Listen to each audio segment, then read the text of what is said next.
Dan Illman, Mike Beer, the feature race at Saratoga on Wednesday is the $100,000 John's Call Stakes. This race at 1 5/8 on the turf. You can play this race and the entire Saratoga card with a DRF Bets account. Sign up, get a $100 deposit match at drft.com/bet. Let's meet the field for this year's John's Call Stakes. And Mike, the number 5 Red Knight is your 8-5 morning line favorite. And something tells me that Red Knight's going to not only appreciate the class relief after racing in 3 graded stakes races, but that he's going to get a great trip sitting off a very questionable speed. Yeah, he can get a good trip in this race. I'll only caution that he can be a very difficult horse to ride. So it's going to be up to Jose Ortiz to sort of get him to settle, because so far, especially since they've concentrated on longer distances for him, he doesn't really want to settle in his races. That could cost him.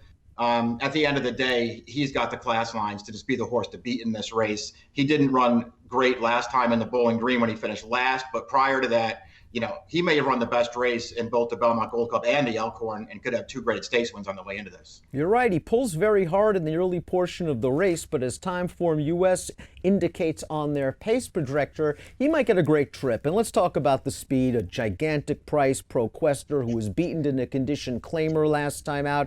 The runner-up came back to win, but for a $50,000 condition claimer with an 80 buyer. I guess these connections believe that ProQuester really has been waiting for distance, but he just looks like a target for Red Knight and company.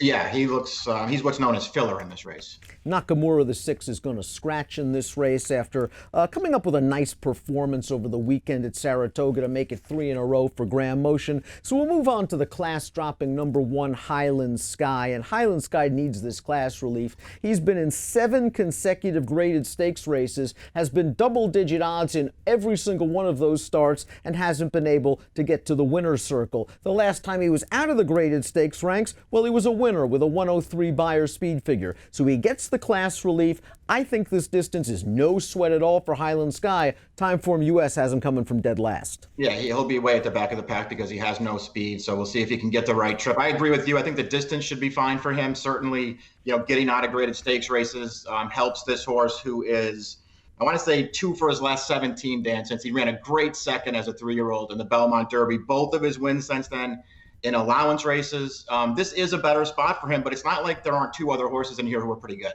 Radichin's going to appreciate the distance. He's won at 2 miles overseas. He's been competing over the hurdles where he scored last time out. This is just kind of an interesting race where you feel the connections are taking a shot because he wants the distance. When you look at his form overseas on the flat, it was okay on synth, okay on turf, not exactly against the best competition. Yeah, I agree. I mean, I guess he's a wild card in this race. I still think he's in pretty tough.